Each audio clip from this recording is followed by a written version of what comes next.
They say Christmas in Lagos is a season of joy. The streets sparkle with lights, neighbors blast Feliz Navidad, and the aroma of fried rice and grilled chicken fills the evening air. But for Daniel Nwosu, that Christmas Eve in Surulere was a night his marriage and his faith in love finally collapsed. The Harmattan wind blew dry and dusty through the compound, carrying faint echoes of laughter from children playing down the street. Inside Daniel's flat, the orange glow of the Christmas lights flickered across the living room walls. The small artificial tree Emily had set up shimmered with gold tinsel and red ribbons, but there was no warmth in the room. The television hummed quietly, showing a Nollywood Christmas movie no one was watching. Daniel sat on the couch, staring at a stack of papers beside the half-empty bottle of malt on the table. The word petition for dissolution of marriage glared up at him. His signature, bold and final, cut across the last page like a wound he had given himself. He rubbed his temples. "Lord, help me," he muttered under his breath. But even heaven seemed silent that night. From the kitchen came the sound of a woman humming, Emily, his wife of 7 years. Her voice, once his favorite sound, now filled him with guilt. She was frying plantain, the sweet smell mixing with the jollof rice she had been cooking since afternoon. He remembered how she used to tease him, saying no Christmas was complete without her party jollof. Now, he couldn't even look her in the eyes. Emily appeared from the kitchen, her wrapper tied tightly around her waist, her hair wrapped in a scarf. "Danny, Abek, help me carry that small cooler inside," she said, smiling faintly. Her smile still had that same warmth that used to calm him, but tonight it only deepened the ache in his chest. He didn't move. He just sat there, lost. "Danny," she said again, frowning this time. "What's wrong? You've been acting strange since morning." He swallowed hard. His throat felt dry. "Emily," he said quietly, "we need to talk." Her eyebrows knitted. "Talk about what?" He stood up, his hand shaking slightly. "About us." Those two words froze her. "What do you mean?" she asked, stepping closer. He hesitated, then finally exhaled the truth. "I've filed for divorce." The room went silent. Outside, a generator sputtered to life somewhere down the street. A dog barked. But inside the flat, nothing moved, not even the blinking lights on the Christmas tree. Emily blinked. Once. Twice. "You what?" she whispered. "I filed," he said, voice cracking. "I can't keep pretending, Em. We've grown apart. You know it." Her lips trembled as she stared at him. "Daniel, it's Christmas Eve," she said softly, disbelief coloring her tone. "You're telling me this now." He looked away. "I didn't plan for it to happen like this." "Then why now?" she asked, her voice rising. "Why today of all days?" He didn't answer. He couldn't tell her the real reason. Not yet. Not the truth that had been haunting him for months. So he just muttered, "It's better we end it now than keep hurting each other." Emily laughed, a sharp, painful laugh that made his chest tighten. "And what? Our marriage? Like it's a business transaction." She grabbed the papers and flipped through them with trembling hands. "You even signed already." He nodded, eyes lowered.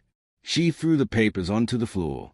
"You coward," she said, tears streaming down her face. "You couldn't even face me before signing." Her voice broke, and she turned away, wiping her cheeks. "Do you know what today means, Daniel? Christmas Eve. 7 years ago today, you proposed to me in front of your whole family. You said God brought me to heal your heart. And now you're destroying mine."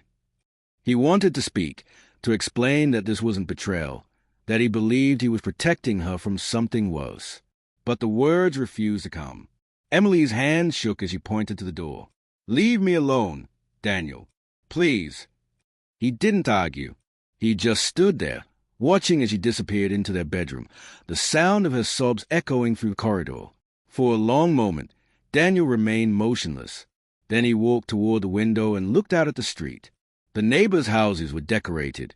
Children ran with sparklers, and the faint sound of "O Holy Night" played from a nearby church. The world was celebrating love and hope, and he had just destroyed both. He sat on the couch, staring at the glowing Christmas lights. They blinked rhythmically, red then green then gold, almost mocking him. He picked up one of the fallen divorce papers, and for a second he imagined burning it in the fire. But he knew it wouldn't change anything. The decision had already been made. Just then, knock, knock. He froze. It was late, almost 10 p.m. Who could it be? He stewed and went to the door, peering through the peephole. No one. Only the dusty Harmattan night and the faint sound of music from down the street. Then he noticed something lying by the gate, a brown envelope, half buried in dust, with his name written across it in familiar cursive handwriting. He frowned.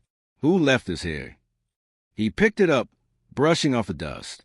No address, no sender. Just Daniel Nwosu written in neat blue ink. He stepped back inside, closed the door, and tore it open. Inside was a single folded sheet of paper.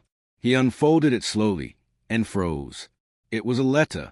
The handwriting was unmistakable, neat, slanted, elegant. At the bottom of the page was a name that made his heart stop. Mama Nwosu. His mother, the same mother who had died 5 years ago. Daniel's breath caught in his throat. His hands began to shake. He stared at the letter, then at the door, then back at the letter again. The air in the room suddenly felt colder, heavier. Somewhere in the distance, fireworks cracked in the sky. He whispered, "Mama?" And though he knew it was impossible, he could have sworn, just for a second, he heard her voice. Soft, familiar. "Daniel, what have you done?" When Daniel first unfolded that letter, he thought maybe it was a prank, some cruel joke by a neighbor or an old friend who knew about his mother's handwriting.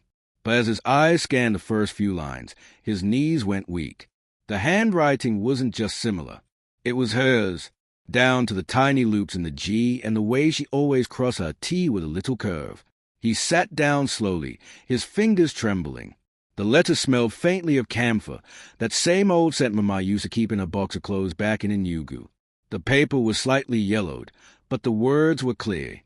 "My son, Daniel. If you are reading this, it means the secret I prayed you'd never have to face has come for you." He froze. A secret? His heart pounded. He continued reading. "You must not make the same mistake your father made. There is something you need to know about love, about marriage, and about the curse that has followed the Nwosu men for 3 generations." Daniel's breath caught in his throat. A curse? He blinked hard, trying to make sense of it. Was this a dream? A delusion brought on by stress? He looked again at the handwriting, at the careful strokes. No, it was too real. He stood up abruptly and walked to the window, the letter still in his hand. Outside, the Harmattan haze hung thick over Soryule. The street was quiet now, save for the faint rumble of a generator somewhere in the distance. Inside, the Christmas lights blinked like dying fireflies. He turned back toward the couch. The divorce papers still lay scattered on the floor, a painful reminder of what he'd done just hours earlier. Emily's sobs had quieted. Her door remained shut. He felt the sting of guilt again. And now, this? A letter from his dead mother? Talking about a family curse? He sank back onto the couch and continued reading. "Daniel, my son, your father never told you what truly destroyed our marriage. It wasn't infidelity or anger. It was a shadow that follows our family, a spirit of broken homes. Every first son in our bloodline has lost his wife before the 7th Christmas. Some by death, some by separation. I fought it. I prayed. I fasted. But it came for me too." Daniel's stomach tightened. 7 years, he whispered. "Emily and I have been married 7 years. He dropped the paper on the table and stood, pacing. His breathing grew shallow. "No, this can't be real," he muttered. "Mama died 5 years ago. Who sent this letter now?" He picked it up again, scanning the last lines. "When you feel the urge to leave your wife, remember, my son, the battle is not against her. The enemy is older than both of you. Protect her. Do not repeat the mistake of walking away. Love her, even when it feels impossible." At the bottom, written faintly in red ink, was something strange, a line in Igbo, "Iejinwa Torobiu Ezioku Wae."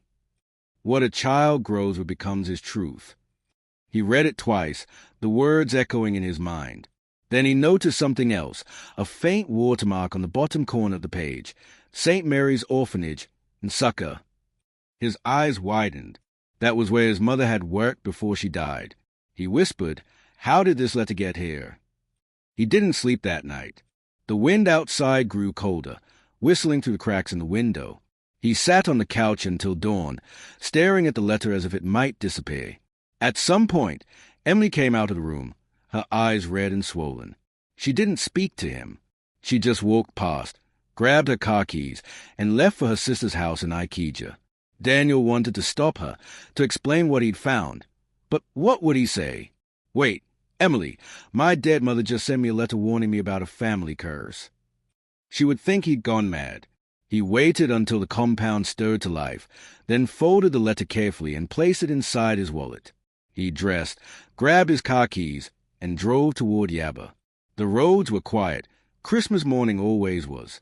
The air was cool, and the radio stations played endless Christmas jingles, none of which could drown the storm in his mind.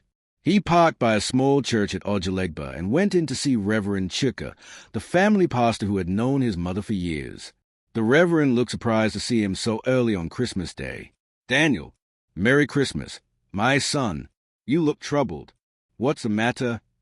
Daniel handed him the letter silently. Reverend Chika adjusted his glasses and began to read. As his eyes moved down the page, his expression changed, from curiosity to concern, then to something Daniel couldn't quite read. When he finished, he sighed deeply and placed the letter on the table. "Where did you get this?" the Reverend asked. "I found it by my gate last night," Daniel replied, "with my name on it." The Reverend leaned back. "Your mother, she told me about this letter before she died." Daniel's heart skipped. "She did?" "Yes," Chika said softly. "She asked me to send it to you only when I felt the time was right. But I never did. I thought the past should remain buried. I don't know who delivered it, but it wasn't me." Daniel stared at him, stunned. "So, it's real? The curse?" The Reverend hesitated. "Your grandfather's marriage ended violently. Your father left your mother on Christmas Eve after 7 years of marriage. Now you're walking the same path." Daniel sank into the chair, speechless. "I just divorced Emily last night." Reverend Chika closed his eyes briefly, then said, "Then it has begun again." A cold chill ran through Daniel's spine. "You mean this curse is real?" The Reverend didn't answer immediately. He simply said, "Sometimes the things we call curses are patterns we inherit when we refuse to heal what broke our fathers. Maybe this is your chance to break it." Daniel sat there, his mind swirling. The letter, the timing, the 7 years, everything lined up too perfectly to be coincidence. Finally, the Reverend said, "Go back to your wife, Daniel, not because you deserve it or you do, but because some battles are only won together." Daniel nodded slowly, the words sinking in like seeds. As he drove home through the hazy Lagos streets, he kept replaying the letter in his mind. Do not repeat the mistake of walking away. When he reached home, the gate was slightly open. He stepped inside, expecting silence. But then he froze. Someone was sitting on the couch, the same couch where he'd sat the night before. It wasn't Emily. It was a woman, wearing a white wrapper, her face turned away. And she was humming, the same lullaby his mother used to sing when he was a child. Daniel's heart stopped. When Daniel stepped into the living room and saw the woman in white, his breath caught in his throat. For a moment, he thought his eyes were playing tricks on him. Maybe it was just a curtain moving, or maybe Emily had returned and changed into a white gown. But then she turned her head slowly, and his blood ran cold. It wasn't Emily. The woman sitting on the couch was older, maybe in her late 50s, with gentle eyes and a soft face framed by a white headscarf. Her skin glowed faintly under the morning light spilling through the window. Her hands were folded neatly on her lap, and though she looked peaceful, there was something otherworldly about her presence.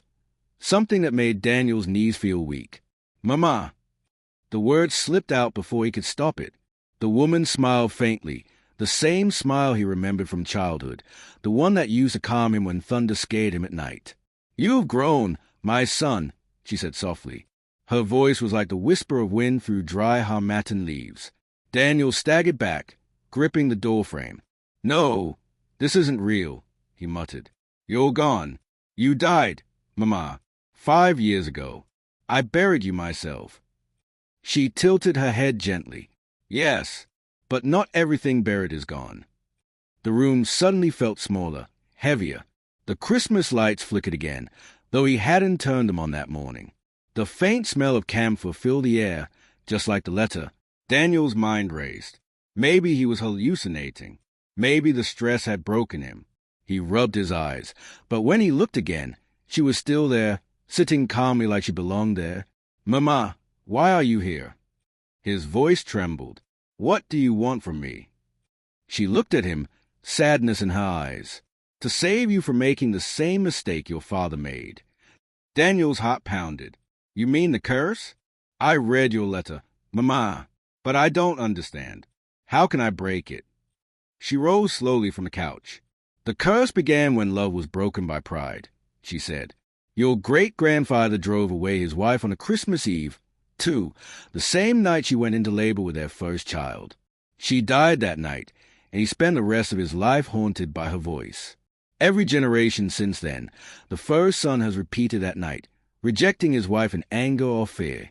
That spirit feeds on division, on bitterness." Daniel's throat tightened. "So, by divorcing Emily, I've continued it." She nodded. "Yes, my son. And the longer you stay apart, the stronger it grows." He sank to his knees, overwhelmed. "But, Mama, you don't understand. Emily and I, we weren't working. We argued about everything. I felt trapped." She stepped closer, her feet making no sound. "Marriage is not always peace, Daniel, but it is a battle worth fighting. The spirit that destroys homes doesn't appear as a ghost. It whispers as pride, resentment, and silence. It makes you believe you are better off alone." Her words hit him like a blow. He had felt exactly that, the quiet voice telling him, "Leave her, you'll find peace when you're free." But the peace never came, only emptiness. He looked up, tears blurring his vision. "What do I do now?" She bent down slightly, her hand hovering over his shoulder, not quite touching, but close enough that he felt warmth spread through him. "Go to Inugu," she said softly. "There's a woman there who knows the truth. She was my friend, Sister Margaret at St. Mary's Orphanage. She has something I left for you." Daniel frowned. "Something?" Mama nodded. "When you find it, you'll understand what truly holds this family captive, and only then can you save your marriage." He stared at her, heart pounding. "But what about Emily? Should I go after her now?" "Not yet," she said, her voice fading slightly. "If you go to her now, the curse will turn her heart against you. You must first break the root." The light in the room seemed to shift. The morning sun outside dimmed for a moment. Daniel blinked, and when he looked again, she was gone. Only the faint scent of camphor lingered in the air. He fell to his knees. "Mama!" he cried. But there was no response. Only silence, thick and heavy. His phone buzzed on the table, breaking the stillness. It was a message from Emily's sister, Ada. "Daniel, Emily fainted this morning. We're at Lagos University Teaching Hospital. She's stable, but the doctor says she needs rest." Daniel's heart dropped. He grabbed his keys and rushed out of the house. At the hospital, the air was thick with the smell of antiseptic and worry. He found Ada sitting by Emily's bedside, arms folded. Her eyes were sharp when she saw him. "So now you show up," she said coldly. Daniel ignored her tone and stepped closer to Emily. She looked pale, her lips dry. The sight of her lying there, motionless, shattered him. Ada shook her head. "You broke her heart, Daniel. Christmas Eve? What kind of man does that?" He swallowed hard. "You won't understand," he said quietly, "but I'm going to make it right." Ada scoffed. "How? You think sorry will fix everything?" Daniel didn't answer. He just looked at Emily and whispered, "I'm going to Inugu. I'll come back for you, I promise." Ada frowned. "Inugu? What's an Inugu?" But Daniel was already turning away, determination burning in his chest. He didn't know what he would find there, or whether he was chasing a ghost. But something inside him told him the letter, the curse, and his mother's appearance were all connected. He left the hospital and drove straight home. The sun had set by the time he packed a small bag. As he was about to leave, he glanced one last time at the Christmas tree in the living room. The gold ribbon fluttered slightly in the still air. Then, the lights blinked on by themselves till a soft hum filled the room. The same lullaby again. Daniel closed his eyes, whispered a prayer, and stepped out into the night, the journey to Enugu ahead of him. If you've ever taken a road trip from Lagos to Enugu, you'll know it's not just a journey across states. It's a journey through memories, regrets, and every thought you've been running from. Daniel left Lagos before sunrise the next morning. The streets were quiet, washed in that bluish-gray light that comes just before dawn. He tossed his small travel bag into the boot of his car, glanced once at the flat he'd just locked, and felt a strange sense of finality, like he was leaving behind more than just a building. The Christmas decorations in neighboring houses still glowed, blinking lights on balconies, plastic Christmas trees in sitting rooms, someone's radio quietly playing Topolobby's Christmas hymn. His own home was dark. He started the engine and pulled out of the compound. As he drove through Surulere, he passed shops still closed, churches setting up for Christmas services, and a few early risers trekking with nylon bags and shawls wrapped tightly against the Harmattan cold. Lagos was slower at that hour, softer, like the city was still rubbing sleep from its eyes. But there was nothing slow or soft about the storm inside him. The road stretched ahead, Third Mainland Bridge, the long curve of asphalt over water, the stillness of the lagoon beneath. As he drove, his mother's word replayed in his mind, "Dio, not repeat the mistake of walking away. The enemy is older than both of you." He gripped the steering wheel tighter. He remembered his father then, the sharp smell of alcohol on his breath, the slammed doors, the raised voices at midnight. His father leaving the house for days, coming back like a stranger, and his mother, sitting on the edge of her bed, hands clasped, whispering prayers into the darkness. Once, when he was 10, he'd asked her, "Mama, why don't you just leave him?" She had looked at him with tired eyes and said, "Not every battle is to run from Nwam. Some you stay and fight, not with shouting, but with wisdom." At the time, he hadn't understood. Now he wondered if she had been fighting something he couldn't see. By the time he left Lagos proper and hit the express, the sky had brightened into a pale, dusty gold. Buses zoomed past, overloaded with Christmas travelers, rice bags strapped to the roof, goats tied at the back, children pressing their faces to the windows. Roadside sellers waved loaves of bread, drinks, and boiled corn at the vehicles slowing at checkpoints. At one point, he got stuck behind an old bus with "God No Go Shame U.S." painted boldly on the back. The phrase made him smile slightly, despite himself. For a moment, he wondered if that was still true for him. Had he already shamed himself beyond repair? Somewhere near Or, he stopped at a roadside restaurant to stretch his legs. The smell of akara, fried yam, and stew hung thick in the air. He ordered a bottle of water and sat under a tree, watching people move about. Families laughing, couples arguing, drivers honking impatiently. His phone buzzed. A message from Ada. "Emily is awake. She's not talking much. She doesn't want to see you, for now." His heart tightened. He typed, "Tell her I'm sorry and I'm doing something about it." He stared at the words, then deleted them. What did that even mean? How do you tell someone, "I think a generational curse is using us as puppets"? Instead, he typed, "Thank you for letting me know. Please take care of her. I'll explain soon." He slipped the phone back into his pocket and looked up at the sky. Clouds drifted lazily, the sun growing brighter but still filtered by Harmattan haze. He thought of Emily's laugh, the way her eyes crinkled when she smiled, the countless small moments that had slipped between them while they were busy counting offenses instead. Love doesn't die overnight, he thought. It starves slowly. He returned to the car and kept driving. The landscape began to change as he neared the southeast. More trees, more hills, redder earth. By the time he saw the "Welcome to Enugu" sign, something in his chest eased, just a little. This was home once, the place where his story began long before he ever met Emily. He drove into town, passing familiar places. The suya spot his mother used to warn him about. All these pepper will spoil your stomach one day. The park where he played football as a teenager. The small shop that used to sell cassette tapes and later CDs. Enugu had changed. More buildings, more traffic, but the bones of the city were the same. St. Mary's Orphanage was on the quieter side of town, tucked between an old church and a dusty football field. The gate was painted blue, though the paint was peeling. A faded sign read, St. Mary's Orphanage Home. Jesus loves the little children. He parked outside and just sat there for a moment, staring through the bars of the gate. Children's voices drifted faintly from inside, laughter, running footsteps, the thud of a ball hitting a wall. He took a deep breath, grabbed a letter from his bag, and stepped out. At the gate, an older man in a faded security uniform looked up from his chair. "Good afternoon, sir," he greeted, eyeing Daniel curiously. "You dey find who?" "Yes, good afternoon," Daniel replied. "I'm looking for Sister Margaret. I was told she works here." The man nodded slowly. "Sister Margaret? She's still there. Go inside, ask for office. DM go show you." The compound was simple but clean.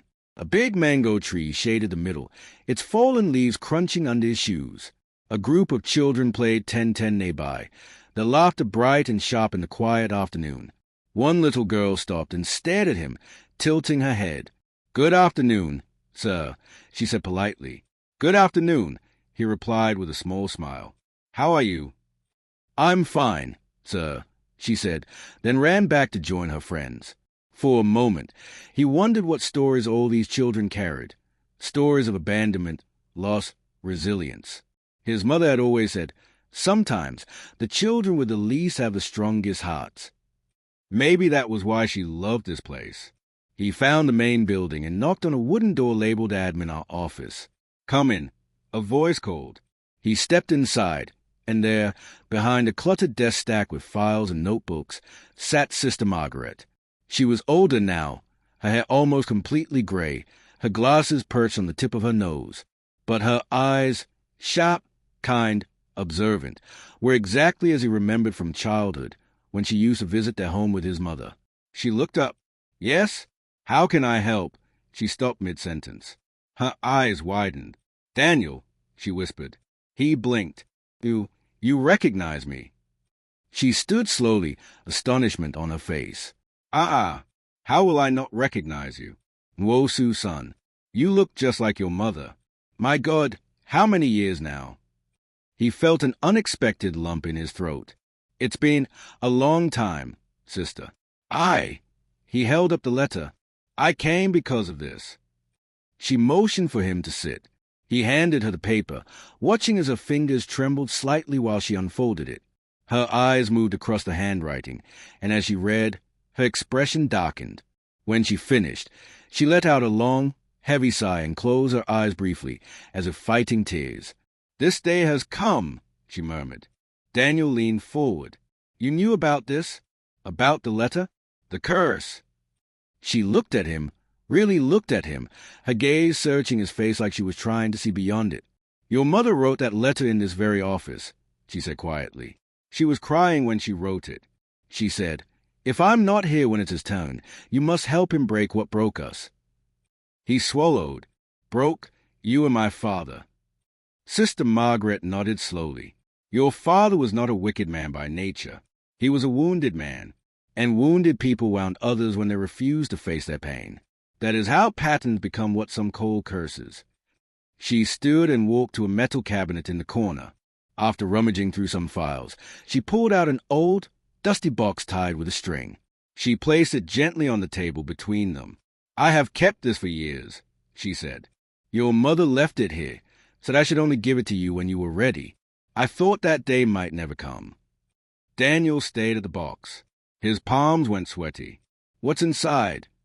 Sister Margaret didn't answer immediately. Instead, she said, "Before you open it, I need to ask you something. Daniel, why are you here now? What has started?"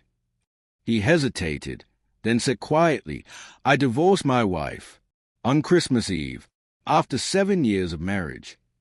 Sister Margaret closed her eyes and whispered, "Chinique." When she opened them again, they glistened, just like your father and his father before him. The room felt colder. She untied the string and lifted the lid. Inside was a stack of letters, some photographs, and a thin, leather-bound notebook. On top of everything else was a small, folded paper with his name written on it in his mother's handwriting. His fingers shook as he picked it up and unfolded it. There were only 2 lines inside. Truth is the only thing stronger than a curse. Start with a secret your father took to his grave. He looked up at Sister Margaret, confused. My father's secret? He didn't have secrets. He was just angry, distant. But what secret? Sister Margaret held his gaze for a long, heavy moment. Then she said the words that made his woe tilt. Your father had another wife before your mother, and another son before you, and the night he divorced her was also Christmas Eve. The notebook in the box seemed to stare back at him, daring him to open it. He felt the room spin. Another son, another marriage, another Christmas Eve. The pattern was deeper than he imagined, and he hadn't even begun to understand how Emily was tangled up in all of this.